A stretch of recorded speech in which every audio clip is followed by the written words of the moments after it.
UFO Man Live. My name is Tim, or UFO Man, and my co-host is the legendary Tom Reed from the Berkshire UFO Encounter. Thank Welcome, you. Tom. Love the new intro. Very Thank nice. you. Like the ending. Tonight we have two very special ladies on our panel, both Laura Eisenhower and Elena Danaan. Please welcome the ladies to our panel. Welcome. Welcome. Thank you. Great to be here. Yeah, there you go. There's the spirit. Tonight, our main interview is with Laura Magdalene Eisenhower. So we're going to start off with Laura, although we are going to do a short segment with Elena, probably in the second half of the live stream. So if you're going to hang around for Elena, it's very interesting and very informing and very inspiring. So please do so. Laura, as we were talking backstage, I was talking to you about some very interesting subjects, but I would like to start with a question in regards to your background. Can you give us a little history? My background. Well, I guess to mention just, being born into the Eisenhower family, former President Dwight David Eisenhower is my great-grandfather. And I was definitely coming into the family with a strong mission to expose a lot that was not brought to light in his administration in connection with his relationship with extraterrestrials. Also, I was targeted. What I found out was before birth, in order to be kind of nudged onto a timeline I didn't really want to be on, connected to going off planet and being a permanent colonist on a Mars colony. And that attention was on me since childhood. And I believe that was psychotronic weapons. When I went to a clairvoyant institute, they helped me to understand this. And when I began to unravel the deeper layers of this level of targeting, I found out more about what tactics they used, including looking glass technologies. So I grew up just sort of had a pretty normal life compared to my mom, who was pretty young when Eisenhower was in office, spent a lot of time at the Gettysburg Farm, lived there. I went to the Gettysburg Farm around the time of Mamie, when she had just recovered from a stroke. At the time, like a couple months before she had passed, when I was about 4 years old, I remember holding her hand at the farm with my sister, 4 months or so before she passed in 1979. And it was just very interesting growing up in this family because we were very close. My mom and her siblings, David Eisenhower, who married Julie Nixon's daughter, and my cousins, their 3 kids. We grew up very close, going to a lot of family gatherings, family reunions, Christmases and Thanksgivings. John S.D. Eisenhower, Eisenhower's son, who was the ambassador to Belgium and also served in the army, has a very interesting background, wrote a bunch of books about war. Him and I were very close, and he transitioned quite a number of years ago. But we just had some very interesting sort of conversations that helped me to really understand what kind of man he was and how he felt about Eisenhower becoming president. I didn't get a lot of family hidden info, right? A lot of people ask me, what did your family tell you? I was more asking a lot of questions like, what's going on with that meeting that Eisenhower supposedly had? And did he go off to a dentist? And who's Val Thor? And what do you guys know about Val Thor? And then I would bring up things about Mars recruitment, and the conversation kind of shifted pretty quick when I brought up those things. And it didn't feel like they were covering anything up. It felt like they weren't given that kind of information, or if they were told to not pass that on to our generation because of the level of targeting and amount of individuals that would be taken out for sharing this kind of information. They kind of watched from afar, me kind of going for it anyway. And they've always shared a lot of love and respect. Although we have not had these deeper conversations, there's always been a lot of mutual love and respect and support. Sort of from afar, we've more focused on family and children that have been born, the next generation, and then just family gatherings. David Eisenhower would bring over the karaoke machine and we'd do like duets together. And so I just had one of those kind of upbringings where I was going down a lot of rabbit holes. I was processing a lot, downloading a lot, very aware of this kind of mission that whether anybody believed me or not, I was going to do anyway. And so it was very interesting to have more of a voice, particularly starting in 2010 when I exposed the fact that I had been recruited to go off planet.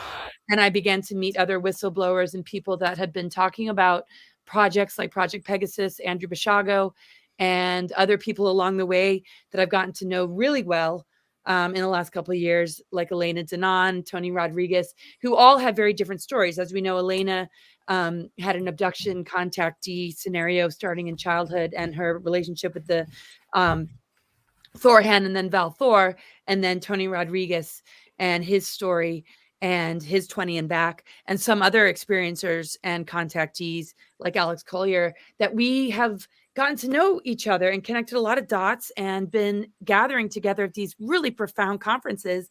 And yeah, so I've been a public speaker, been traveling the world as of 2010, and just shedding a lot of light on this stuff, connecting a lot of dots, meeting a lot of profound people. And I got the honor of writing the foreword to Elena's book about her contact and communications with Val Thor. So I'll kind of leave it at that because I could keep going. But yeah, it's been a really interesting journey.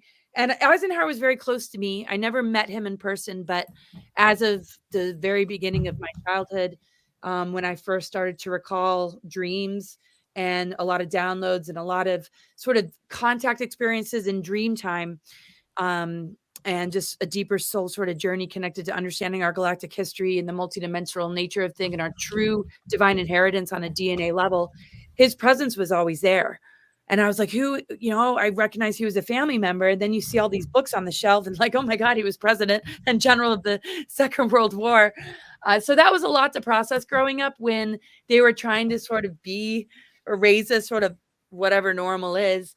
As we sort of got older, they helped us to understand, but it was very difficult to wrap one's head around the extraterrestrial part of it and the things held in secrecy and the true history that has been rewritten about what happened after the Second World War with things like Project Paperclip. And what Elena and I have been able to connect dots about, what she really reassured me about, was that Eisenhower didn't sign any treaties with the Greys, and it was actually done behind his back via MJ-12.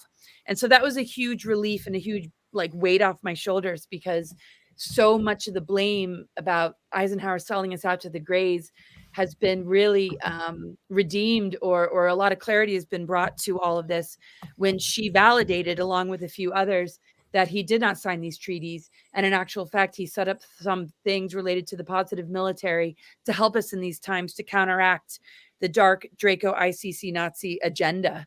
So she's helped shine a lot of light on this, a lot more than just shine a lot of light on this. Her mission helps to resurrect and uncover so much that has been lost to us as not just information, but something she truly embodies as a powerful wisdom keeper, somebody very close to the land in Ireland, a strong connection to the goddess energies, and a major contactee that gets galactic information like nobody's business. So it's incredible and such an honor to do so much with her. And thank you guys for having me. More than welcome. Oh my God. Tom. Yeah. That was a lot to take in. Yes. A lot to take in. But, yeah, it's great having him. I wouldn't even know where to start here. I mean, there's so much to mine from, right? I mean, it's I guess pretty much everyone would want to, ask a question I think other listeners would want to know. It's like this relationship that that Dwight had with extraterrestrial. I mean, where did that information first come from? Where did you first get wind of that? And how did you, or who told you that? Where did you get this information from, and who else in your family would know about this? I think quite a few know about it. I think it's difficult for them to wrap their head around it. There's a lot of compartmentalism.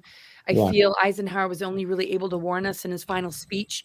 What he was able to share with family, I feel he was limited in what he could actually share. If he was able to share a lot, and family members like my mom and my aunts and uncle, whatever they might have known wasn't something that they were given permission to really pass along. So I don't really know. I remember my mom saying one time to me because I was always just trying to bring this stuff up. You give me a couple glasses of champagne at the Thanksgiving dinner, especially, right? Just kind of like, come on, let's talk about this. And it was something my mom eventually said that kind of stuck with me. We have needed to protect your generation from this information. And that's all she really said. Then the conversation really shifts real quick. But what I've come to understand is when there was that rumor of him going off to a dentist appointment, which others say was when there was the contact meetings, first with the Nordics and then with the Greys. That was sort of the cover story, right? But that chronology and that information might have been a cover story to sort of explain a false narrative, or part of a story that we didn't get the full picture of, that I'm getting more clarity about in meeting folks like Elena Danaan and what Alex Collier has said, and other folks along the way. And so when I was young, because I had a strong contact with the spirit of him, and I was a very multidimensional child, astral traveling all the time, and being prepared for this particular window period from what I believe was a very benevolent group of ETs, although it wasn't a regular encounter or something that I was experiencing to the level of somebody's contact experiences like Elena. But I do remember some sort of encounter where I was looking through a viewfinder and it was showing me timelines. Eisenhower had something to do with me downloading certain information, sort of being by my side, kind of helping me process, sort of keeping me grounded, even though that didn't really work because that's kind of hard. But now I'm a little bit more grounded, but I could just feel his presence. And Elena's been able to pick up on this, and others, of just him, just, you know, messages coming through Valthor and him of just, you know, really being there and really kind of helping me with this. So a lot of it was intuition. What really hit me was when I was like 8 or 9 years old, and we were in the grocery store checkout line, and there was a article from the Weekly World News, which is considered a joke newspaper, the kind of newspaper that says like Fat Boys taking over New York City, or, you know, that kind of newspaper. Remember the Weekly World News, similar to The Onion? And I saw it on the shelf, though, as a kid, and it said that Eisenhower met with ETs. And I knew that that wasn't fully a joke. I saw that article. I remember that article. Remember? Yeah, right. I saw that at like 9 years old, and I was like, there's something to this. But when I was learning through the internet just on my own and going down the rabbit holes, because I was pre-targeted, because there was the Mars recruitment, because there was some attention on me to go off planet, and had something to do with Alternative 3 and things that were presented to the Eisenhower administration about what would happen in the event of Earth catastrophes, I determined that Alternative 3 must be connected to dark weaponry and artificial timelines, because I felt like we didn't have to evacuate Earth. And if there was some sort of apocalyptic Armageddon scenario, it might be engineered or induced through the use of these dark technologies. Not to say that there aren't events that can happen, not to say that there wasn't something well-intentioned about protecting the human genome and taking a certain number of humans off to Mars in the event that something might happen. It seemed like there was a certain manipulation that really alerted me to make sure I said no, and I refused to go to Mars. And I was really attached to this Earth and my mission on Earth, so it wasn't going to happen anyway, whether it was well-intentioned or not. I had just had a strong commitment and devotion to being here. But as I was connecting dots and going down those rabbit holes and doing the research, I knew something was off. And all I was hearing on the internet was Eisenhower signed a treaty with the Greys. There was first contact with the Nordics. And I was like, no, there's more, but I'm doing presentations and I'll share this to open up a greater conversation, that this is what I've heard. But then I brought in more information about contact or ET government involvement starting in the 1930s. And of course, we've been like dealing with ET like presence from thousands and thousands of years. Anunnaki, even before that. We have ET genetics. We've been dealing with extraterrestrials, and we are part of the greater galactic higher harmonic universes in our junk DNA that we need to switch on, right? Agreed. So I knew that there was much more to us as humans in relation to extraterrestrials, that eventually all the dots came together, and I just kept searching and found out more about what happened in the 1930s with the deep underground military bases and Hitler and Churchill and Aleister Crowley, and how that links to the Greys and the reptilians, and then the Nordics that weren't necessarily like working in our best interests. But a lot of factions and levels are on our side, I presume, and Elena would be able to clarify this a lot more.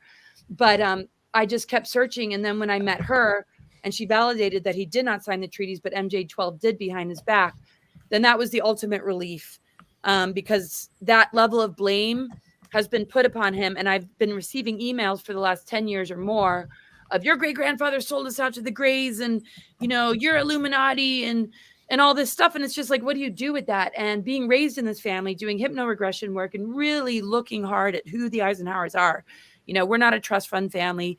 We didn't show up at huge mansions, attending rituals, or doing any of the sort of things that you would see in some of the presidential bloodlines or MK or Illuminati families that I feel really came into the mix when the three-letter organization started to groom presidents as Manchurian candidates that had some sort of link to these bloodlines. Not all of them. I think some were just groomed and recruited. And Andrew Bashago and the Mars training program and Barry Soetoro being a part of that, and there being a link to going off planet to Mars, has something to do with the colonization of Mars, and that being sort of similar to what we see with underground bases as a safe haven with a chosen amount of individuals, but not something that is like something like, yay, this is for our protection. Right. There was something very, very dark and sinister about it.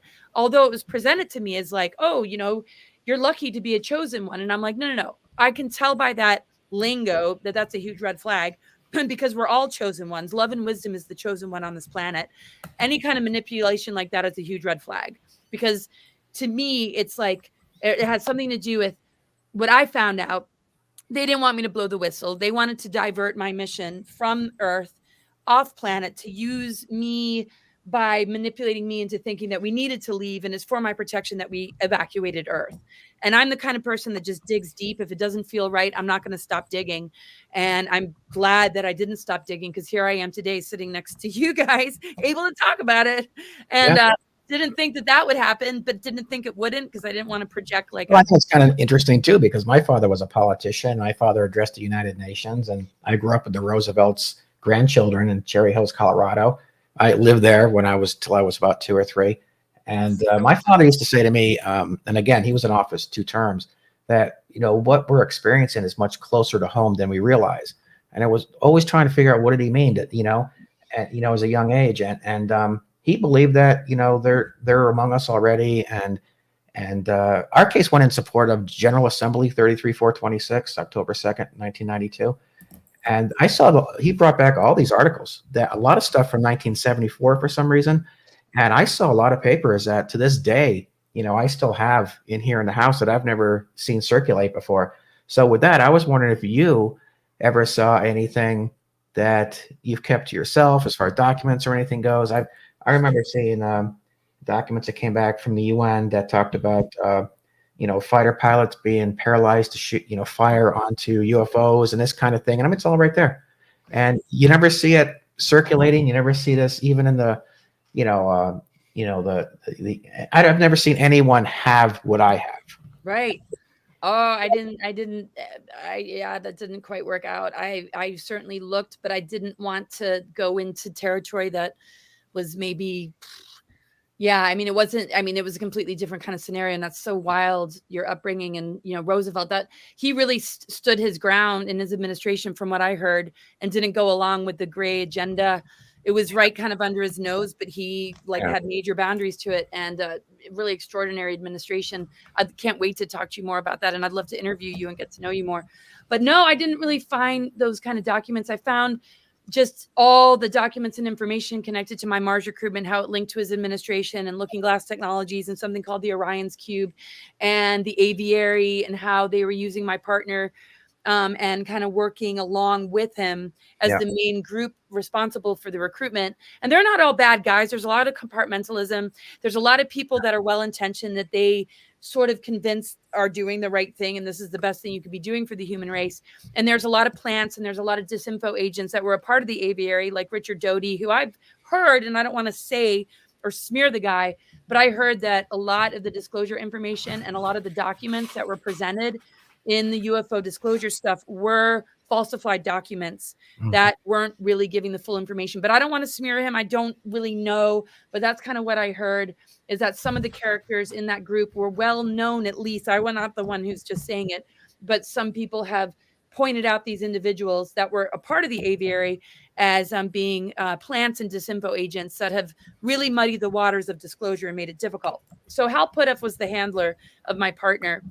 And there was a lot of communication and documents coming from their communications and how they target us in a previous lifetime through Looking Glass Technologies, so that they could use us as a couple that had a natural affinity to then use that as bait to try and get me off planet, because they weren't able to mind control me because I hadn't been put in those programs or projects, but they knew that they could heart control me, although it didn't work, by setting me up with a partner that I would fall in love with. And of course I'd go to Mars with him because I'm so in love. Well, fortunately, I didn't allow that to get the best of me.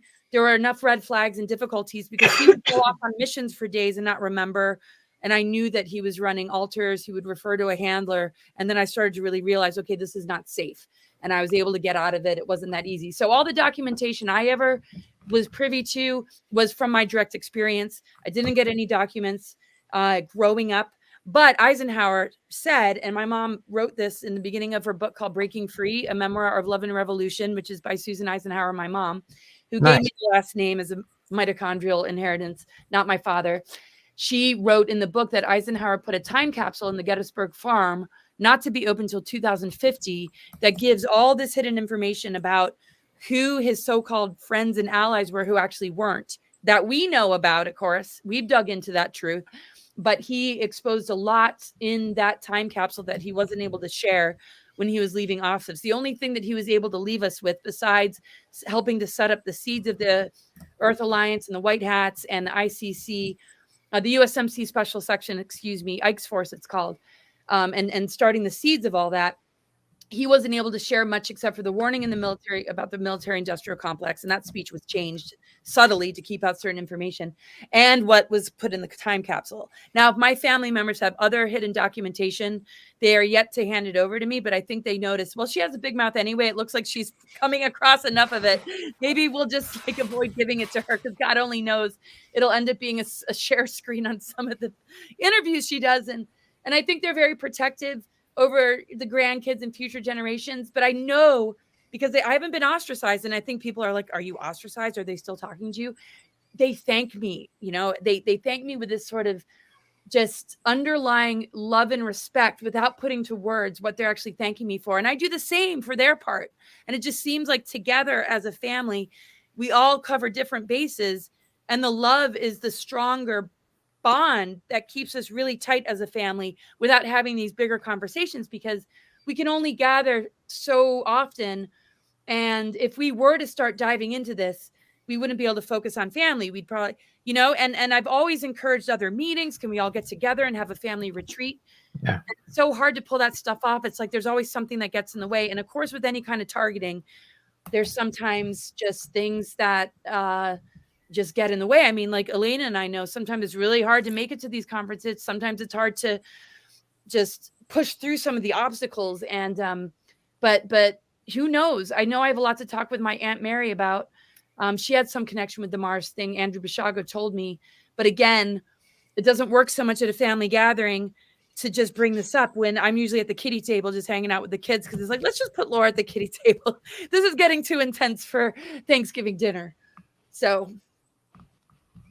Which is right around the corner again. Hey, so your mother is Susan, correct? Yes. Susan, and in her book, does she have anything more about the connection with your family and extraterrestrials, or was it more of a book about other things? Really me. I'm the only one in the family that talks about extraterrestrials and UFOs. I've read her books. She just came out with another one called How Ike Led. And these are the layers of the Second World War and his leadership that is really accurate to history. But as far as the deeper levels that are above top secret, which is why even whistleblowers weren't able to expose this, Phil Schneider and William Cooper weren't even able to expose some things because after like 1947, laws were put in place to make this information so inaccessible that even the president had a hard time getting access. And that's why he was infuriated with what MJ-12 was doing and tried to invade Area 51. And actually the original Dulce Wars was before the Dulce Wars that Phil Schneider talks about in the 1960s. So he tried to do something about it because he didn't have access and he lost control. And that, again, infuriated him. And that was underground, too. Those were underground bases. Either, right? But Val Thor is the one that helped to advise him about what he couldn't gain access to. If it wasn't for Val Thor, this would be a very, very different thing. And that's where Elena really... Sorry, what was that, Tom? Oh, just saying, Schneider, that was about an underground base too, which is something I talk about connected to our case, but that's for another That was Dulce. Right. So Dulce connected to Phil Schneider, William Cooper, who wrote Beyond a Pale Horse.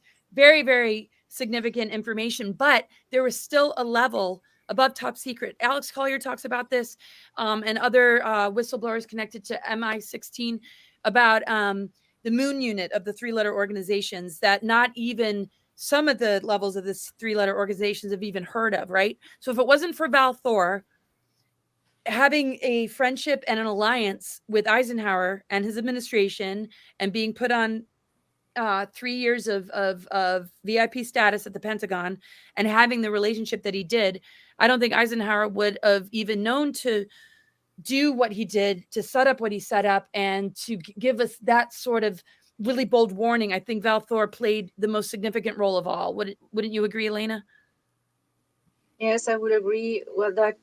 Yeah, at the end of the day, it's Dwight who did the work, who signed the papers and set up all the new secret space programs, especially with the Navy, when Val Thor came to just help and boost the creation of programs that would later on become such a wonderful thing as Solar Warden, for instance, So, but yeah, Val Thor played a role in helping and supporting your great grandfather to put these things in place, and to have the courage to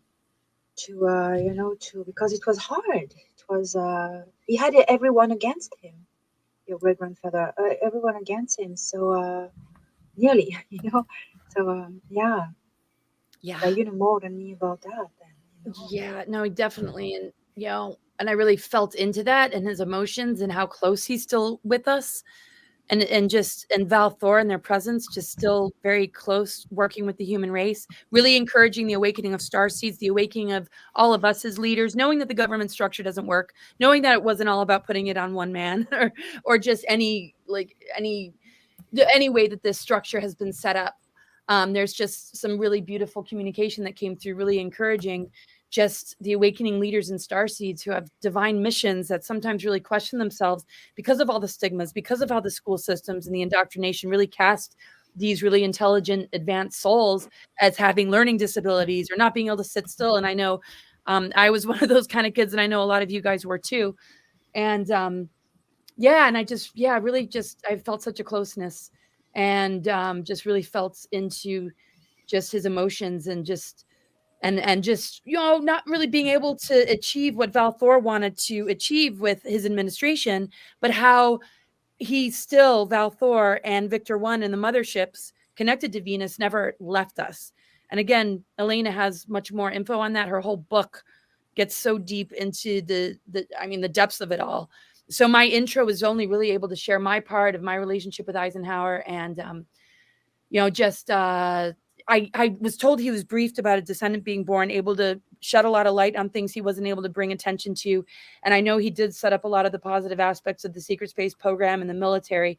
But yeah, through Val Thor and through, the leadership of what Elena represents, being able to bring and shed light to all this, and her extraordinary contact experiences after her first encounter or the abductions that she had as a child.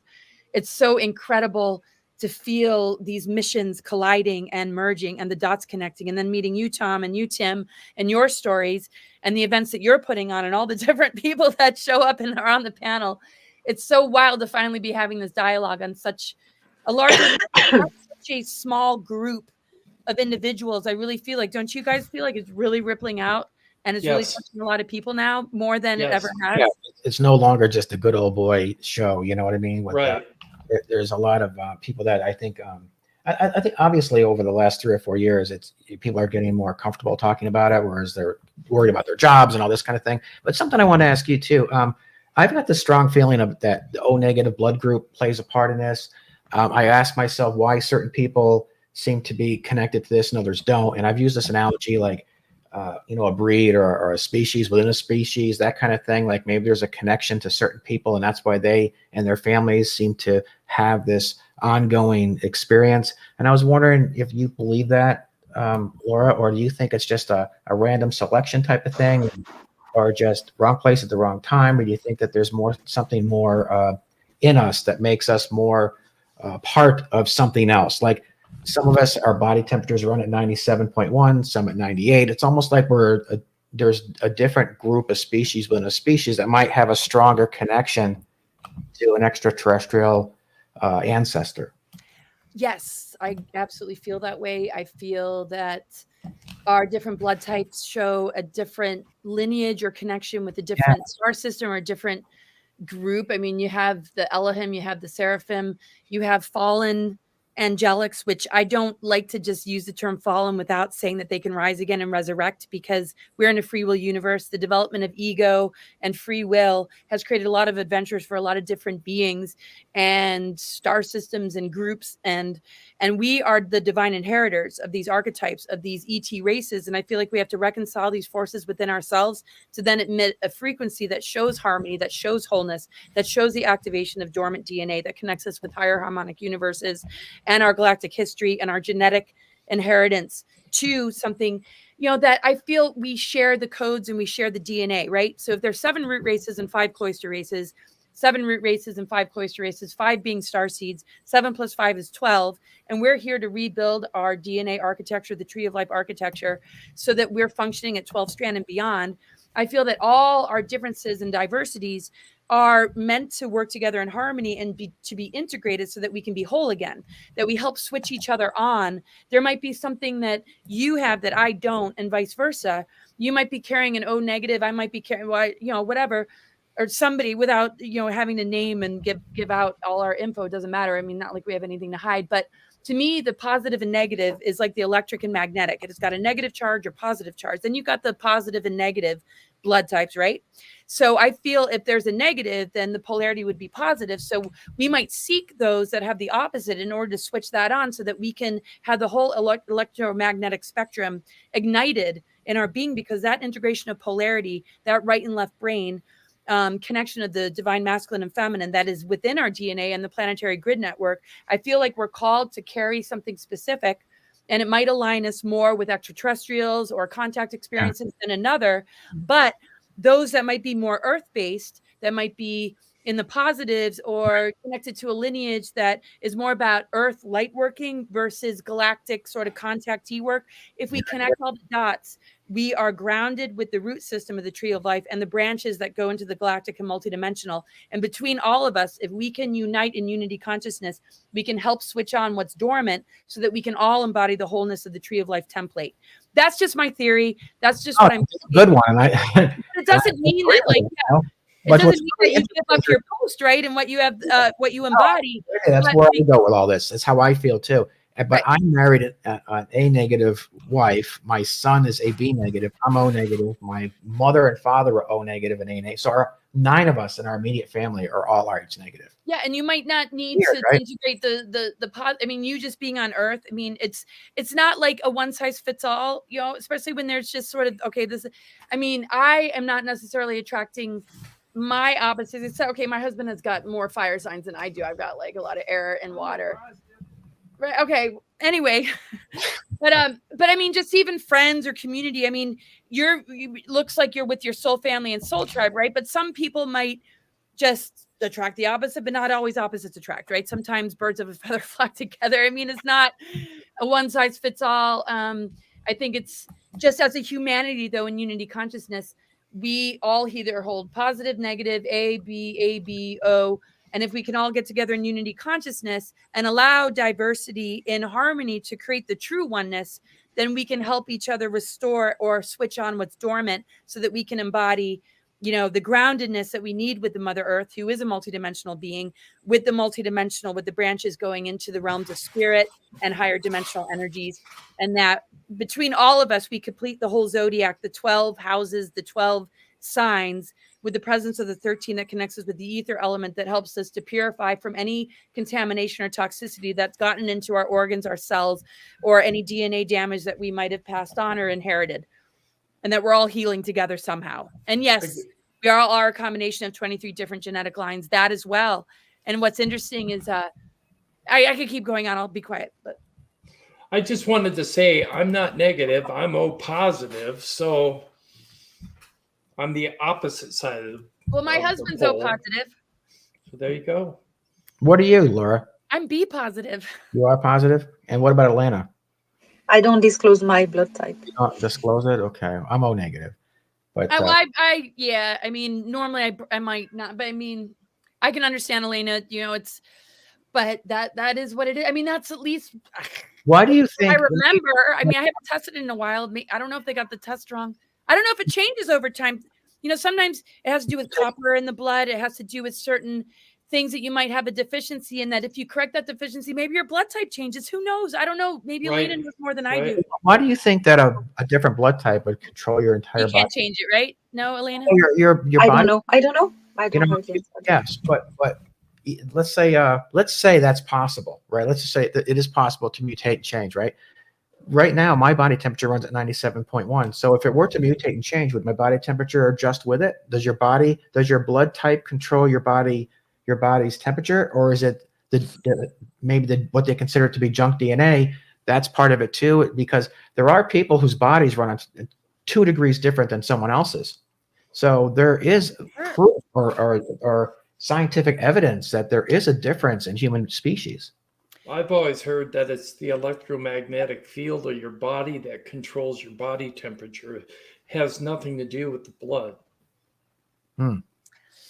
All good questions. I mean, I know, over the course of time, when we change from infancy to teenage years to young adulthood to being in our hormones change too. And I know my body temperature kind of changed. Or when I get really embarrassed and flushed, it's like, yeah, but that's a spike. No, I know. I'm just kind of kidding. It's just a question. One thing I wanted to ask you, Laura, is in regards to the Orion's cube, wasn't that given to us under treaty, and only part of the cube was explained so that they could use it for time lensing? Yeah, I'm kind of looking it up right now. I saved all this in my old emails. So hold on. I should be able to find it here. Some of the messages from 2006 connected to the Mars recruitment. It was in Project Stargate, wasn't it?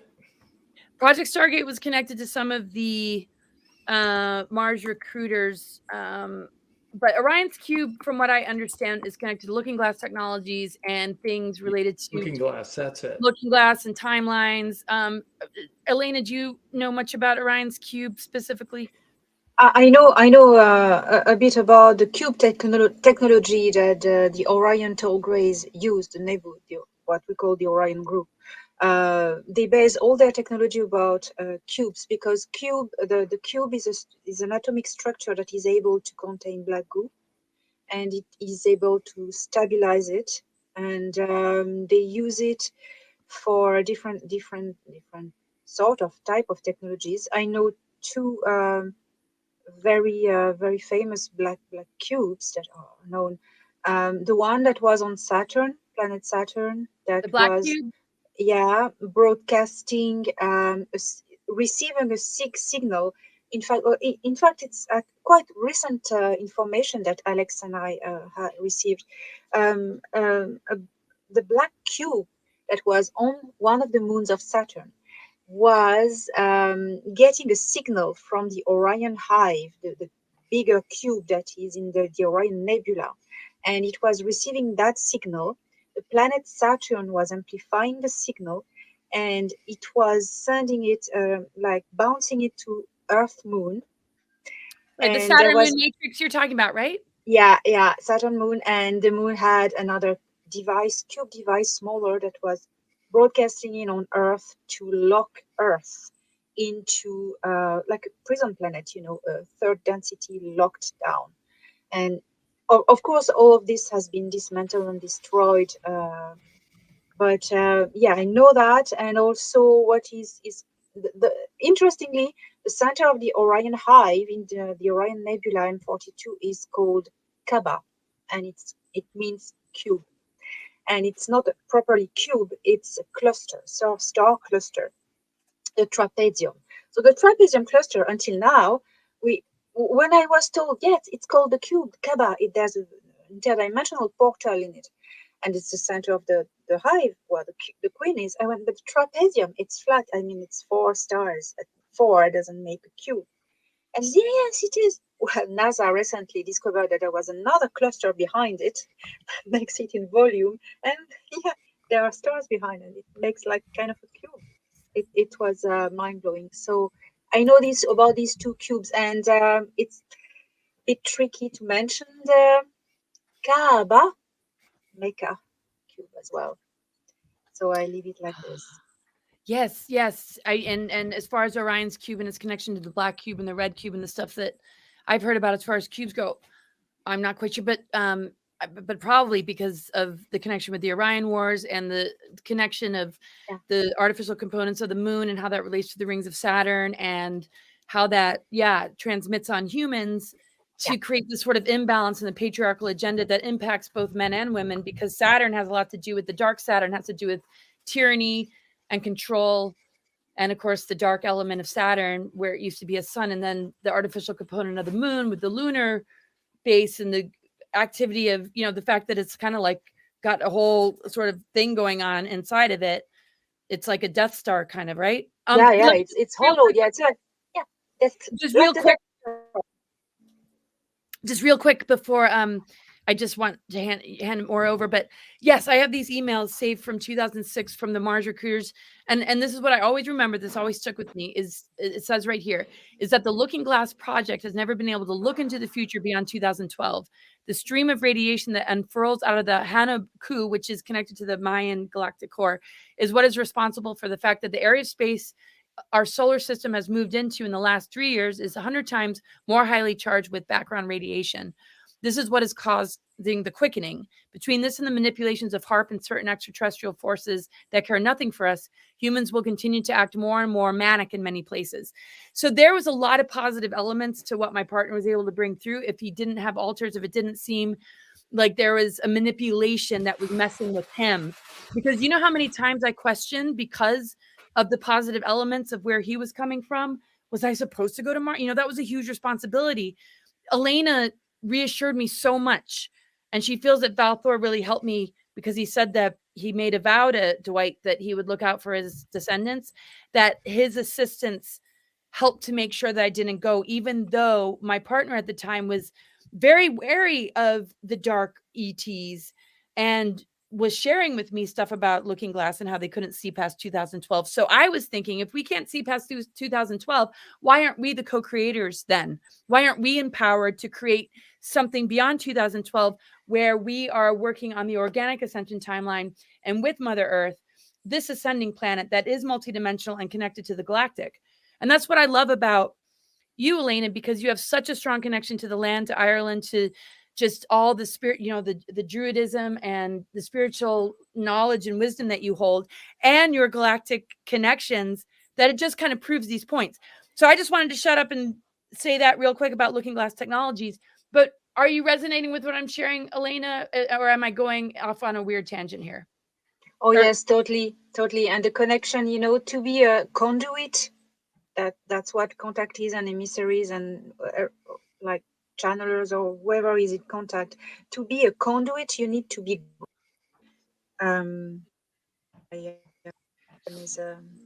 okay. Can you hear me? Can you hear Yes. me? You need to be grounded in Celtic shamanism, which I practice. The tree must have as many roots as branches. It needs to be a balance from between above and below. And when it's perfect harmony, you can just go through the conduit and connect the sky to the earth. And so I totally agree. It's an alchemy between earth and sky.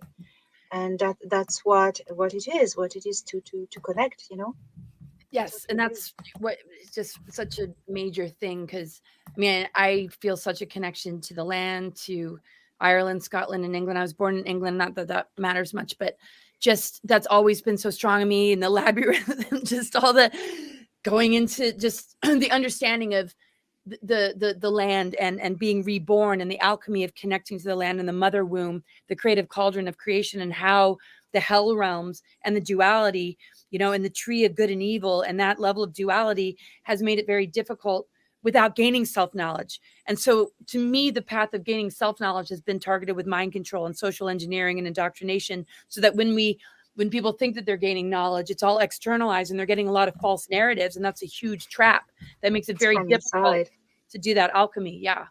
So that's what I love about, that's why I feel such a strong affinity, and like I've known you forever, and that feeling of home the minute I met her. It's really, we understand each other. I gotta say, it's really difficult to discern the truth from the false narratives and from the rhetoric that's being spouted, which is so negative. I mean, to remain a good person in life is really difficult with how they're pushing everybody toward negative response. And I can see that as negative influence coming from elsewhere because of an agenda. I have a good tip is, does it bring people together or does it work at separating people? That's all. That's my tip.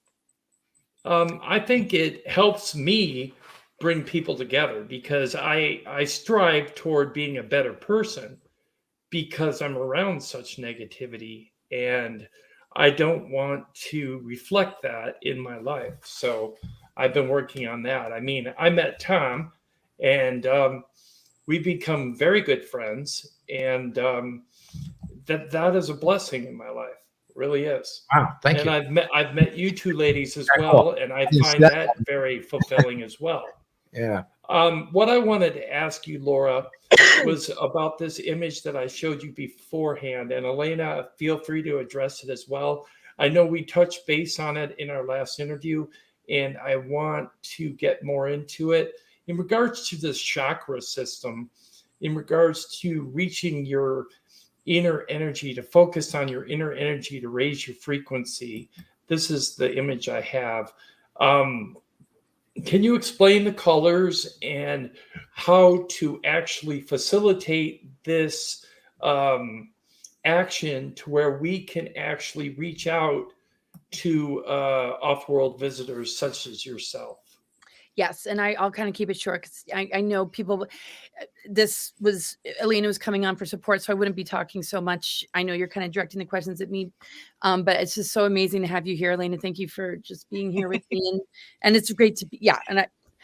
So I mean, this is how I feel. I mean, the root chakras, the lower chakras, right? You got your red, and if you even look at it, the first sign of the zodiac is Aries Mars, right?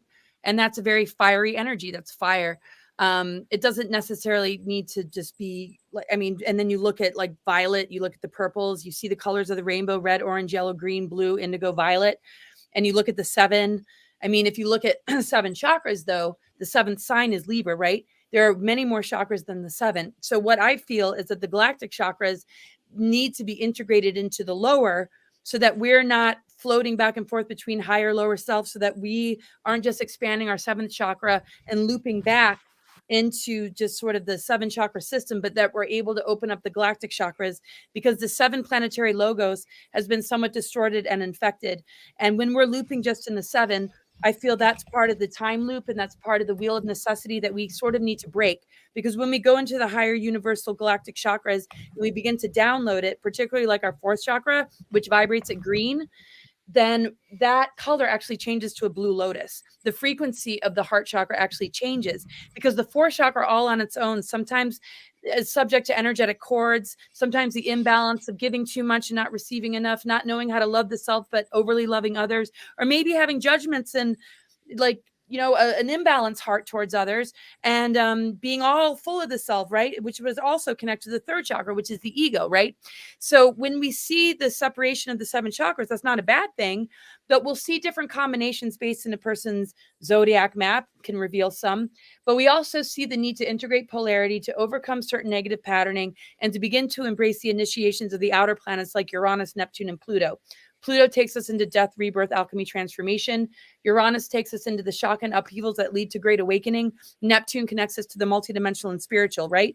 And like Neptune rules Pisces, but Neptune is also the higher octave of Venus, and it goes on and on and on. So I guess my point is, as we integrate polarity, as we merge our ego with our soul essence, our higher heart, our chakra system actually changes. When we move beyond the seventh chakra, the eighth and ninth actually forms an infinity spiral connecting to the skull, the back of the skull, right? And supposedly there's been ethereal implants put here so that we wouldn't activate this, because what people might notice is when you begin to move beyond the seventh chakra, and the seventh chakra, of course, connects us with source, but there's been implants, there's been distortions on a spiritual level. People very often give their power away to a religion or a guru or a priest without having that direct connect, which sometimes keeps us looping, right? And in some kind of like imbalance. But with the activation of the infinity spiral, when people start to reach this and get further on their spiritual path, these higher harmonic universes and upper strands of our DNA and galactic chakras actually hold alchemical marriage, hierogamic union, and the true divine love story of the Christ Sophia. That for us to activate dormant DNA, we need to recognize the greater love story and divorce ourselves from the imposters that siphon and harvest our energy, that implant our chakra system, our energy centers, that put chips or distortions in our energy field that aren't the positive kind, right? So Right. when we begin to activate these galactic chakras in our dormant DNA, that's when psychic attack increases. And very often when a person starts to reach those levels and they get the attack, they feel very defeated. They feel like they're failing on their spiritual path. And they might just be like, I don't feel sovereign, or I feel attacked. Sometimes they'll feel defeated. And a lot of times people go into a downward spiral and might just grab a vice or an addictive behavior or turn to alcohol or drugs, because especially the empaths and the really sensitive souls, that, there is a certain level of targeting when we begin to break through the limitations of where we are still being held as food sources.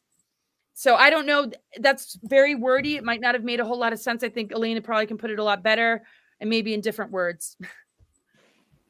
I couldn't put it better.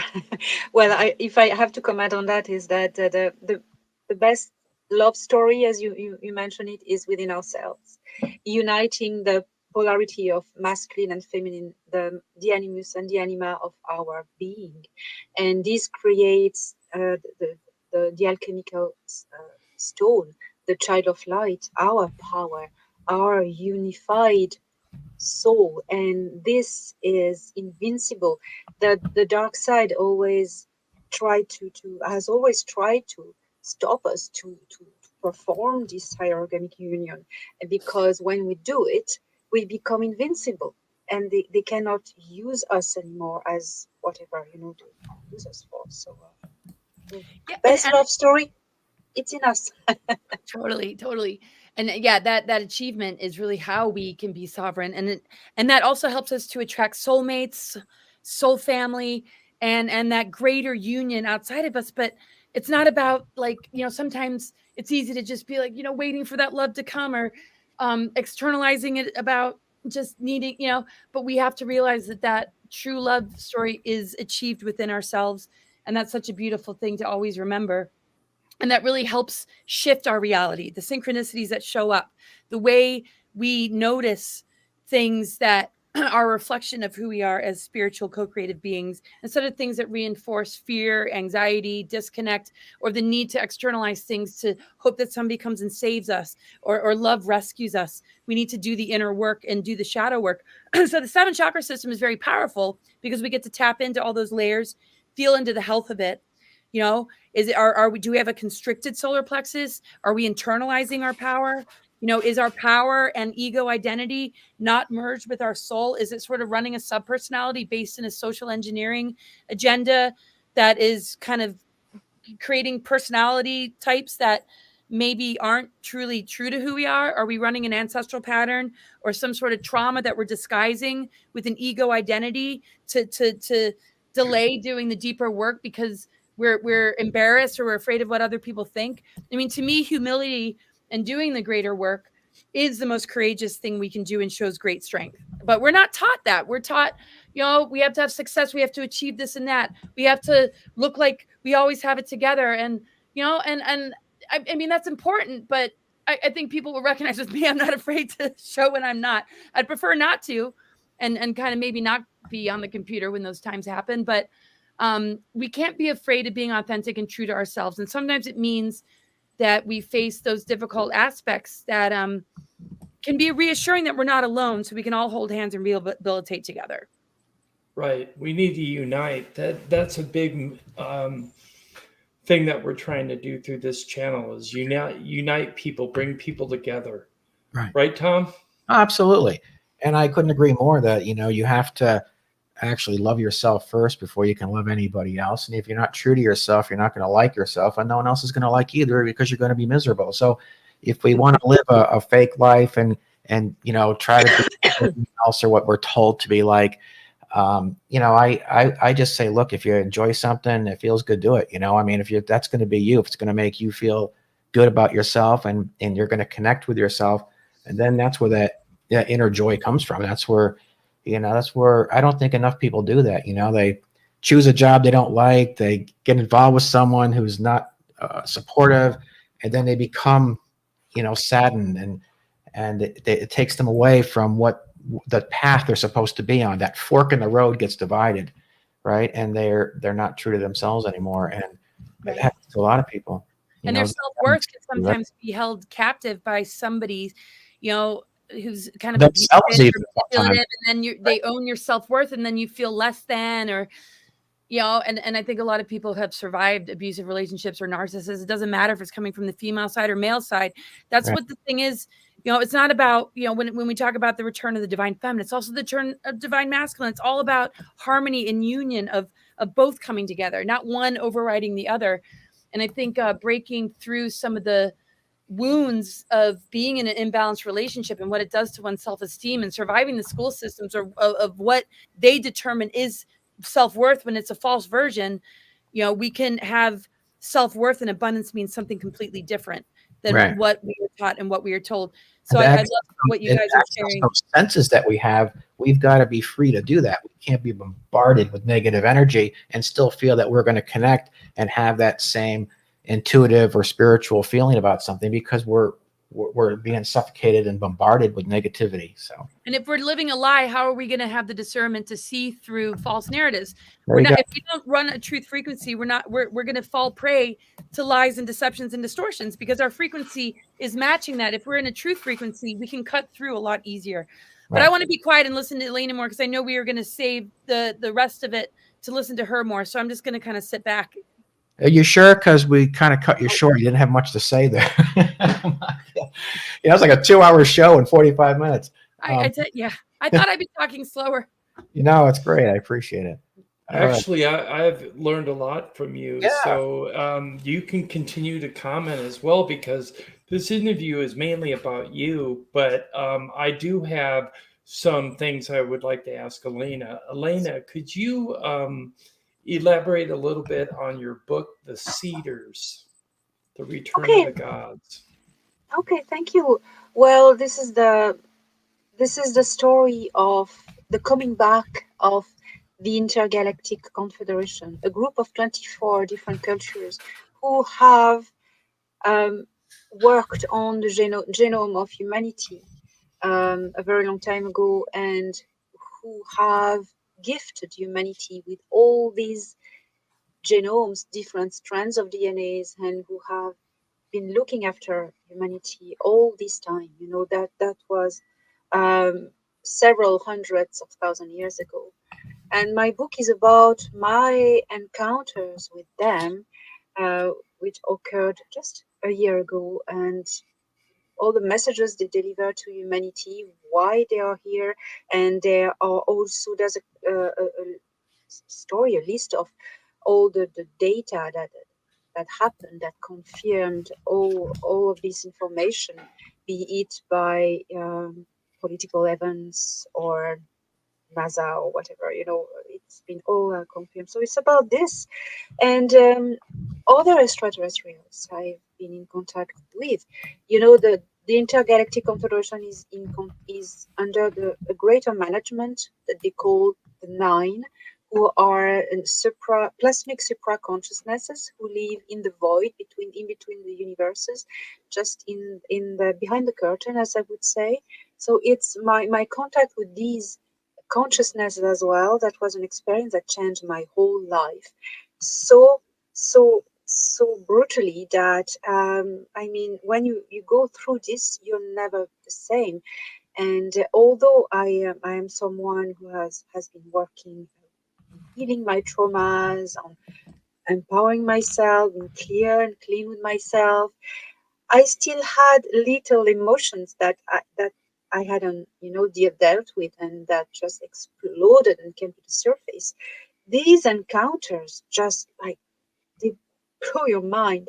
But and then I started to receive more messages, And also, it's my encounter also with an extraordinary man whose name is Ia, is better known as Enki. And also, I had 2 hours conversation with him. It was a privilege. And I am just talking about what he has to say to humanity. So that's the Cedars, nearly 600 pages. 6, yes, that's it. I do have a cover of your book that we could show people. This is the cover of her new book, The Cedars, Return of the Gods by Elena Danaan. It's available on Amazon, so please check that out. Elena, is it available anywhere other than Amazon? It's available as an ebook on Google Play and also on Barnes and Nobles, paperback and Barnes and Nobles, good. Okay, I do have a little video clip to play that will highlight your cedars. This is the clip that we discussed before the live stream, okay? Thank you. Okay, here we go.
I am beyond thrilled to introduce you to my new book, The Cedars, The That's Return, the long video, by the way.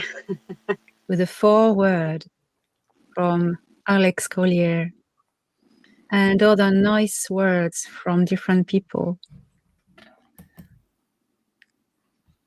A portal opened into the understanding of our future. And this future for humanity of Earth, it is time we embrace it.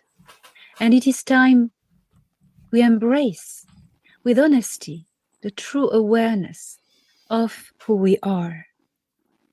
We must let go of the shyness and the doubts, for we have way more potential than what we think. The matrix has fallen, and we see now with better clarity, reclaiming our light. Here comes the beautiful dawn of consciousness for the humans of Earth.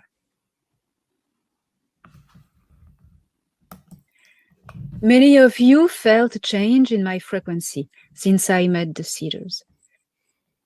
It's true. And it couldn't have been otherwise. These types of experience are breathtaking. Life will never be the same again anymore.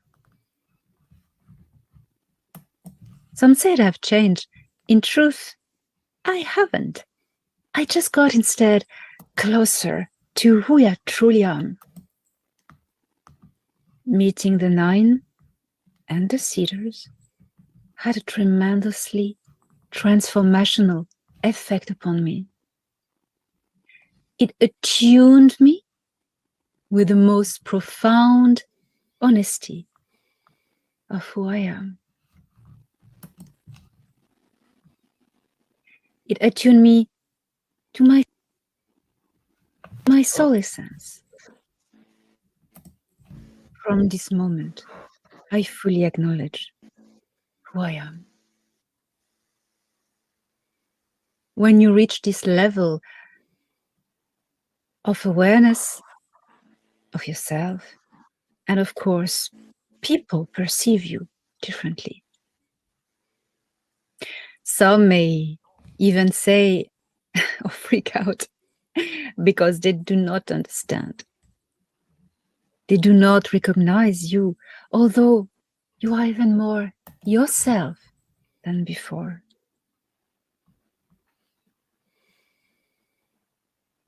You know, this is how you are all meant to evolve.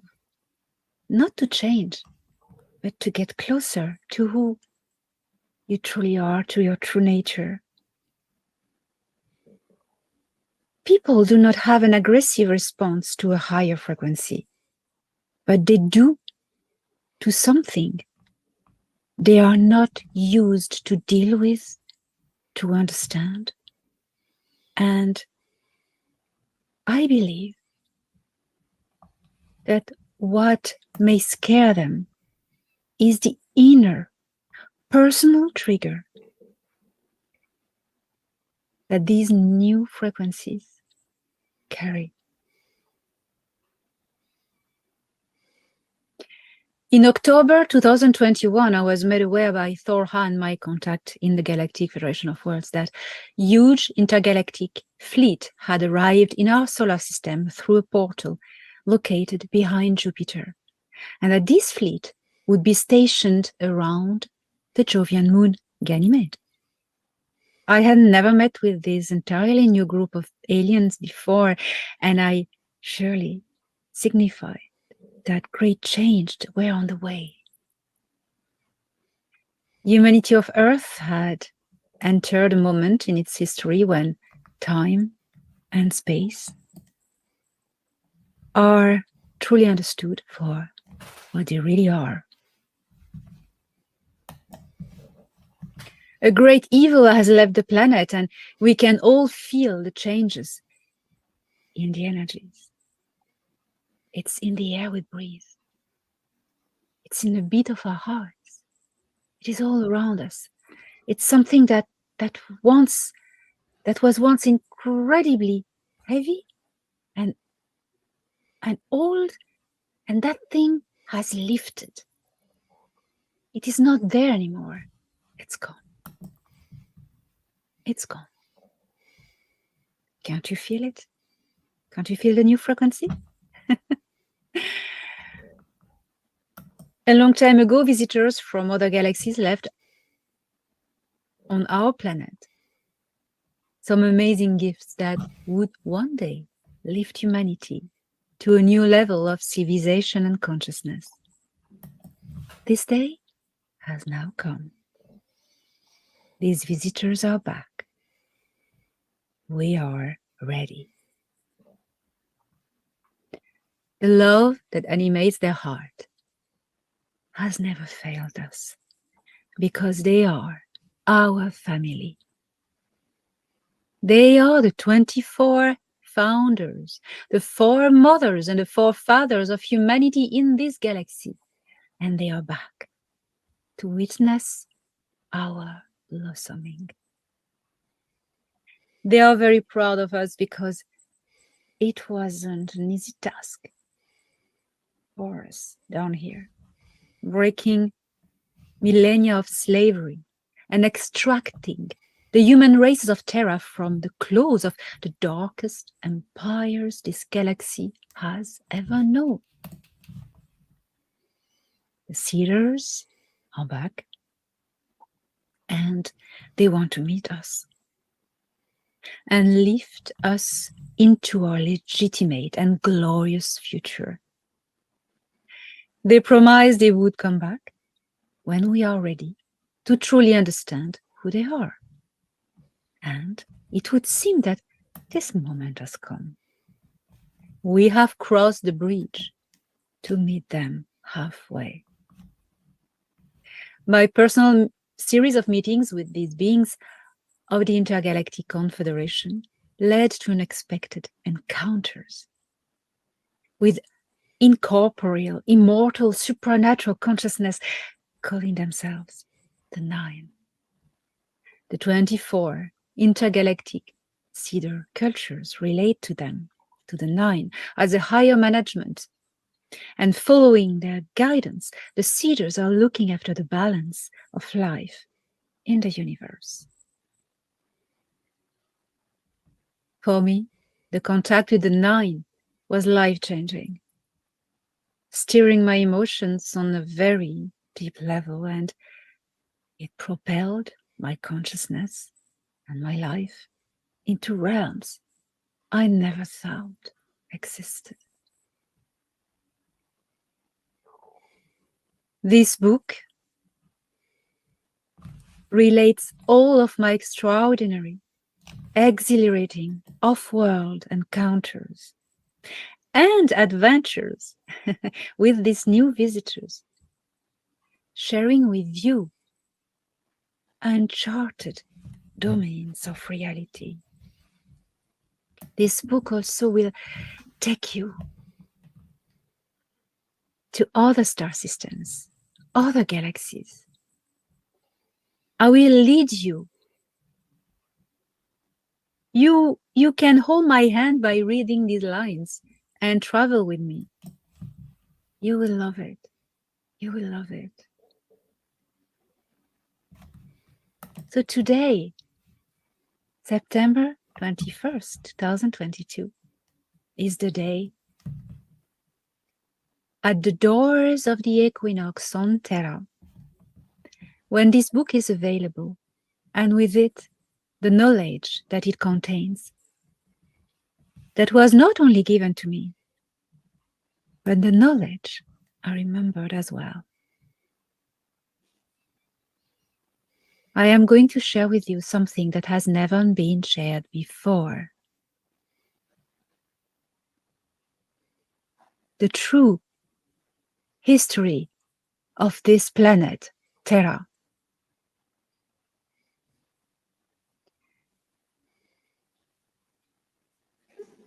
Knowing this was coming, because what is written is written. Knowing this was coming, the dark forces prepared a counter attack, which is a confusion, to just try to drown what they cannot suffocate. But they are failing, because you cannot suffocate the truth. They've tried everything. Remote viewing, NDAs, nothing worked. And I am here today. And this knowledge is now available to the world. These ancient people who came from other galaxies were considered as gods. They were not gods. They were just people. And they are back. And they have a tremendous gift for humanity, which will set humanity free for the first time. This gift is already given and soon implemented in the technologies you will have access to once the dark ones are eradicated on this planet. And that is your job. Yes, it is time. It is time, you know. and the knowledge I've been asked to retain until this book is published, I can now speak freely about it. And it is such a release. Great times are coming, my friends from Terra. Great times. That was a beautiful video, Elena. Thank you for sharing that with us. Thank you. Well, that's all said about it. There were a couple of really cool moments there.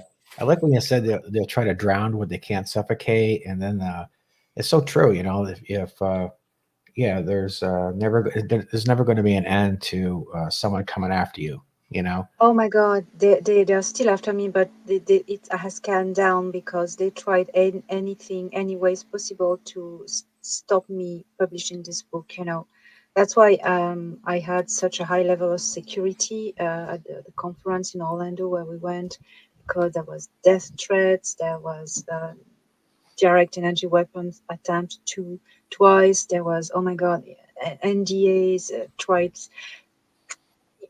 The list is long. So, well, I have good mentors upstairs and good mentors and friends also on Earth, an amazing community of people who help me go through this and focus on the mission. And without the people, all the people who love me and support me, that would have been really more difficult. So I went through this thanks to everyone. Yeah, I got another question for you too. And I practically lived in Orlando. I got in the beginning of your video, it says, "Who fought for custody of Earth?" Who Sorry? fought for custody of Earth? Who It was in fought your for the video? custody of Earth? Yes, Yeah. yes. Can you shed some light on what you meant by that? Of course, of course. There has been several waves of extraterrestrials coming to Earth in our past, and everyone had tampered with genetics. The first ones were reptilians, calling themselves Naga, and they claimed the Earth for themselves because they were the first extraterrestrials to come, but nobody owns it, right? So then the Intergalactic Confederation came, they kicked the reptilians out. They came back later, of course, but then that was the first war for custody, and then the Anunnaki came, and then several waves of everyone came. What years do you think this was? The Anunnaki, I think the Intergalactic Confederation came, I don't know, it's in my book, about 60 or 80 million years ago. And then maybe I may be wrong on that, but I know the Anunnaki arrived 372,000 years ago. And there's been different waves. And the 50,000. reptilians were first here? Yes, first here. They started to terraform the planet as they wanted and develop reptilian life forms for them to just move it, you know. But that process was aborted because the seeders arrived and went, okay, no, that's wrong. So we're going to try to reestablish the balance on this planet and allow all life forms to grow, you know. Do you think there's a battle or a struggle with different extraterrestrials? Do you think that they all have different agendas, or do you think they're kind of on the same page? Or what do you think about the, because a lot of people have a lot of different experiences. Some are horrifying to them. Some are more spiritual. We all kind of have a little different experience, if you will. Do you think that, what we're seeing now or what people are experiencing is a mix of a multitude of different species, or do you think it's just the way they perceive what happened to them, even though maybe it's all everybody's kind of experiencing the same thing, but they perceive it differently? There are many different groups who either work together or either fight against each other. You have empires, galactic scale empires, like the Orion Greys, the Sikaar reptilians. These are the two most nefarious empires. They are competitors, but they know how to ally when they have common interests, like Earth, for instance. So these ones are either fighting each other or either collaborating. And they have a big enemy. It's the Alliance, the Galactic Alliance, which is mainly driven by the Galactic Federation of Worlds. That these are the positive ones: the Galactic Federation of Worlds, the Andromedan Council, the Council of Five, and that these form together the Alliance. They try to bring balance and justice in the galaxy. Yeah, and all these groups, they fight by sometimes the intermediary of planet civilizations, for like Earth, for instance. What do you think the bottom line is? What do you think the goal is that they're all, that they're going after, that they're looking for, they're trying to adjust or fix? Or do you think it's a spiritual enlightenment? Different groups, different agendas, different purpose. The Greys, the Orion Greys, the Tall Greys, the Nebu Empire, expansion, assimilation. The Sika reptilians, expansion of the empire, of the power and the possession of the resources. Galactic Federation of Worlds and the Alliance, let's say in the Alliance now, the other side, the good side, Galactic Federation of Worlds, preserving all life. Yeah, that's what I would say too. Serving, and they have this this beautiful symbol, and they do this serve and preserve. Mhm. Serve and preserve. I love that. That's what they do. Maintain justice and balance. Try to be I've always fair with. too. I've always said that, Earth is our galaxy's arc. Yeah, and even intergalactic. Even we can Yeah. do that. Say that. And the Council of Five is looking after the evolution, the spiritual evolution of more advanced races, and trying to help and support spiritual evolution and consciousness evolution of different races. And the Andromedan Council does a little bit the same. Zenaid, or Zenatean Alliance, which is located in the constellation of Andromeda, that we call Andromeda. That's what they do. But I would say spiritually, the highest level in this galaxy is the Andromedan Council. These are the highest, and the wisdom, spirituality, everything. So these are kind of the Laura, I have a highest. question Yeah, for it is. you.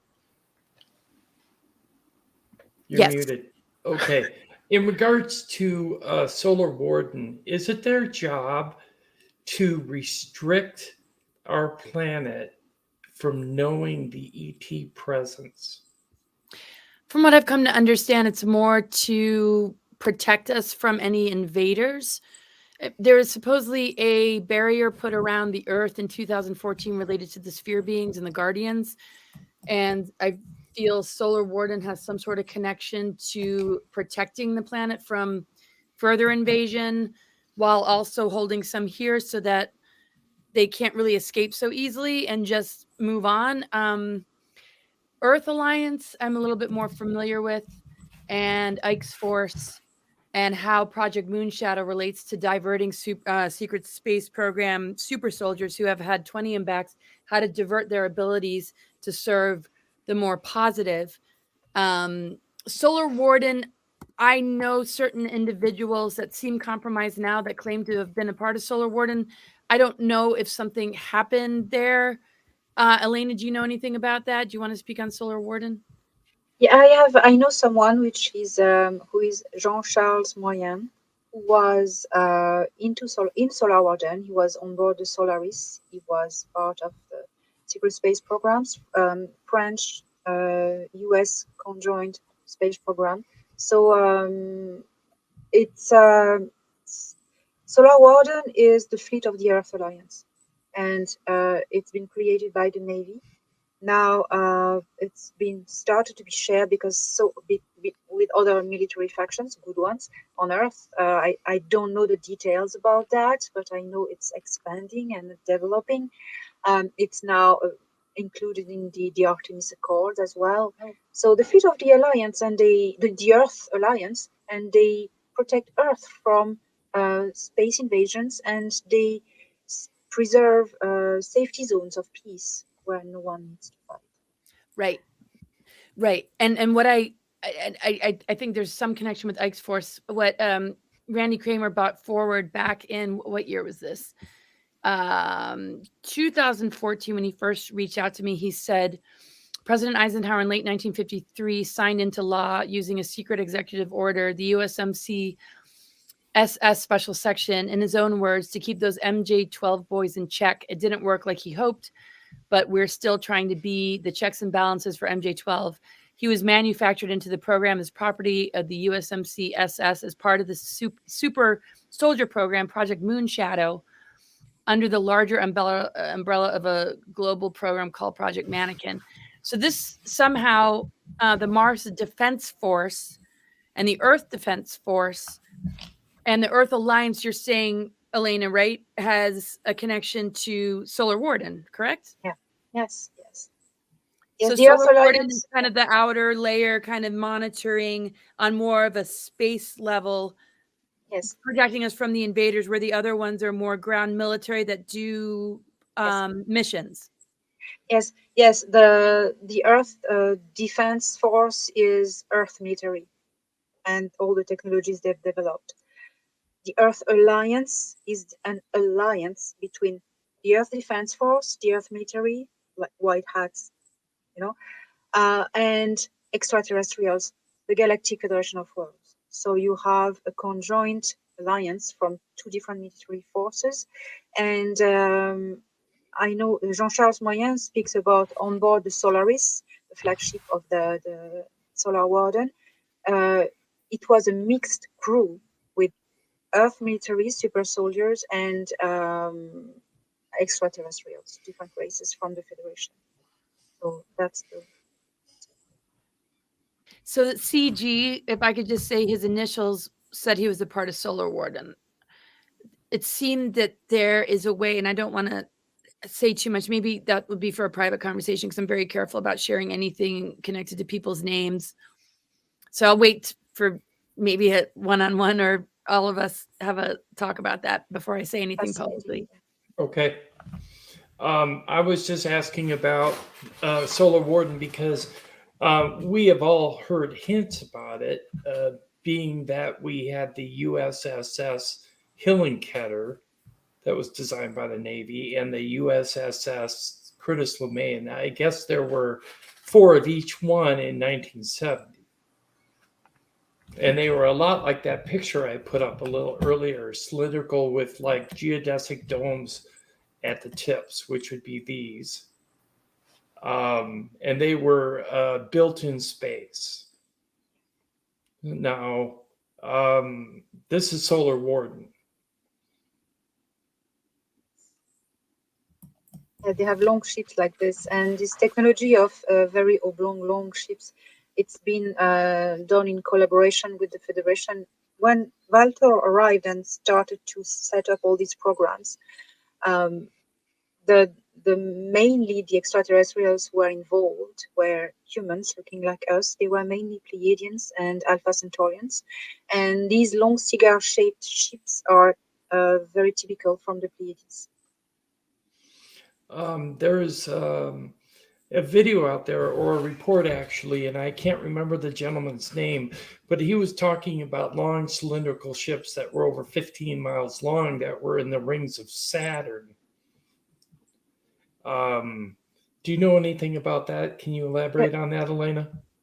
They're everywhere. There's so many, and not only belonging to Solar Warden, but also belonging to the ETs themselves. The Federation has a lot of these cargo ships, and they are cargo ships, by the way. Not all of them, okay. Some of them, when they don't have all the little bubbles on, they're just a cigar shape. These are cargoes, and they carry all the little scout ships, and it allows the scout ships to go through shortcuts to travel longer distances. They shift dimensions, these cargo ships. That's very cool. so much to Tom? tell about. Yeah, I just turned my volume off. So yeah, so you know quite a bit, or you feel you pretty much know about the crafts and the ships a little bit, and that the background there. Well, where would you say that the majority of the ETs live? Would you say they live on planned communities on these particular crafts or ships? In our solar system, you mean those who are in the solar system? Yeah. They live mainly on motherships or stations that they mainly call char. Yes, char or shan char. Always mix up. Okay. Anyway, it doesn't matter. So, And yeah, on motherships. They have also outposts on planets, but mainly on motherships because they can. well, that was it. You know, quick- a lot of people will argue. How could ET life get here? They so far away. And I've always said they're a lot closer. Like my father did. They're a lot closer to home than we realize. And I think that they're just outside. On what would you call them? Just motherships, or would you have a better name for that, or is there something that resonates more with you than mothership? They call them, or in the Federation, which I interact a lot, they call them stations. But Stations. but it's when I say stations, it confuses. So I say motherships because Yeah. on Earth we visualize better. Yeah, it's a more recognizable term. Yeah. So stations, that's kind of interesting. So, well, how many do you think are around us right now? Do you think there's thousands, millions, hundreds, just a ballpark of? About 500 motherships in How many? total. About because it changes. 500 motherships, the big ones, and all of them have each hundreds of little scout ships. So How big I are don't know these the number. motherships? The How 50 big are miles?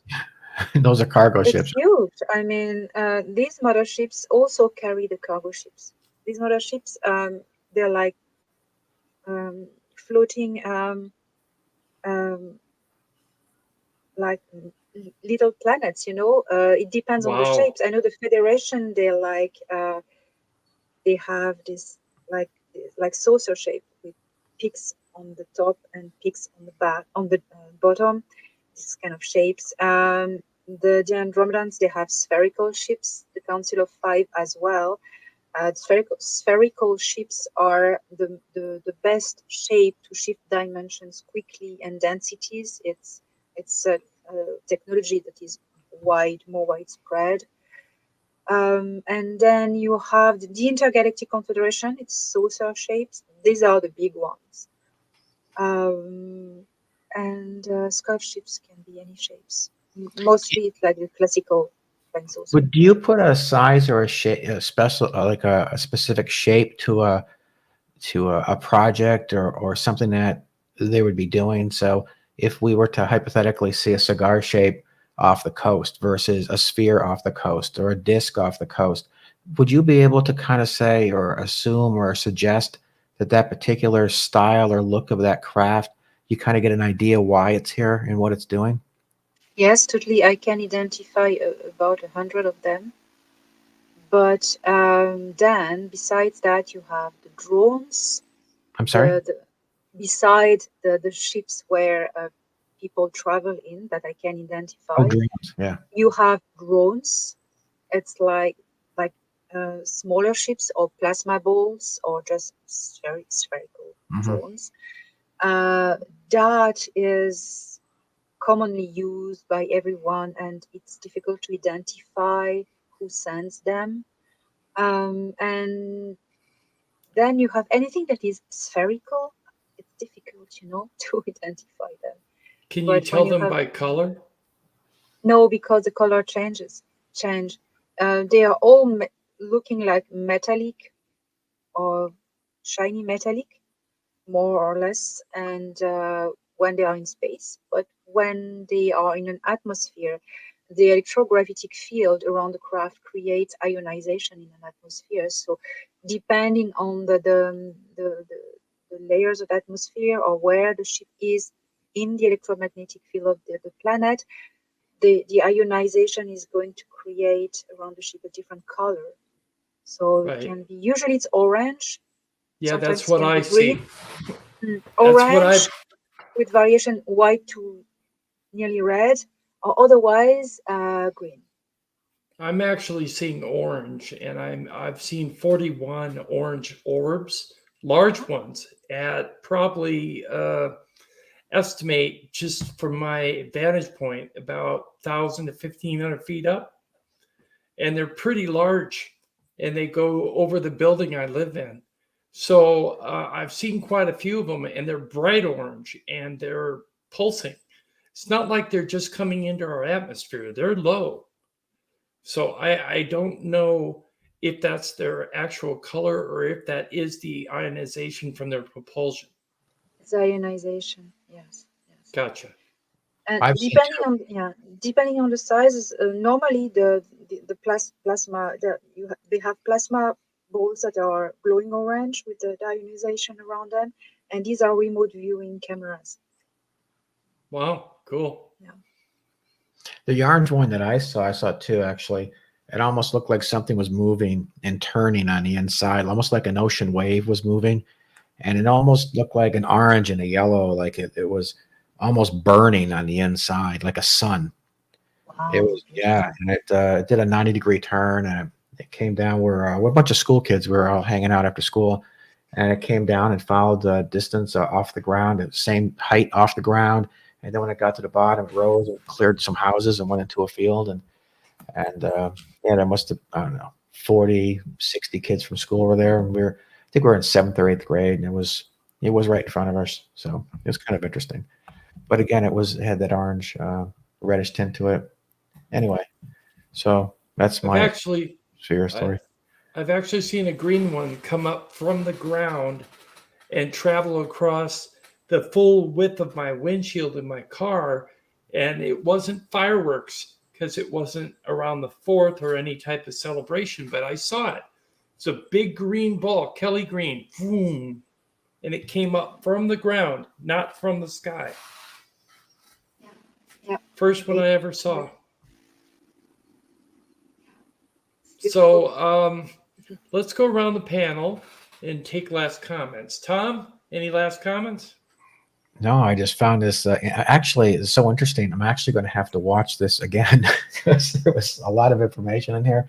Same a lot here. of stuff that I tried to, I'll watch it again and take some notes. And I'm going to have some questions for you guys later. And by the way, I really hope that you can be part of, UFO Expo. If you guys would like to be part of that, make sure that, that we make time for you. And we got 3 different days, Friday, Saturday, and Sunday. So whatever day is best for you guys, I'll work around your schedule and we'll make it happen. We got a comment, best thing ever, LOL. Kids love it. They love the interview. Wonderful. Yeah, you're going to have to watch it again too. I know, right? Yeah. It was a lot. There All you go, Tom. these info are going to come out. All these information, these technologies. I should get a book. I should probably get a book from you. I'll tell you what, I would really like for all of you to consider coming back on the channel again, both of you, Laura and Elena, together, along with Tom, of course, and we'll dig deeper into this when we have a little more time together, and it would be fantastic to have you back. Yeah, agreed. I would love that. It's been wonderful to be here. Thank you for having us. Absolutely. Yeah, thank you. That would be amazing. Tonight we had no issues with microphone with Elena, so that was really cool. That was a first. Yeah, it was really good. And I want to thank everybody in the chat room for participating this evening. It was I was very honored to see that you were very respectful and honoring of these 2 intelligent and fine women.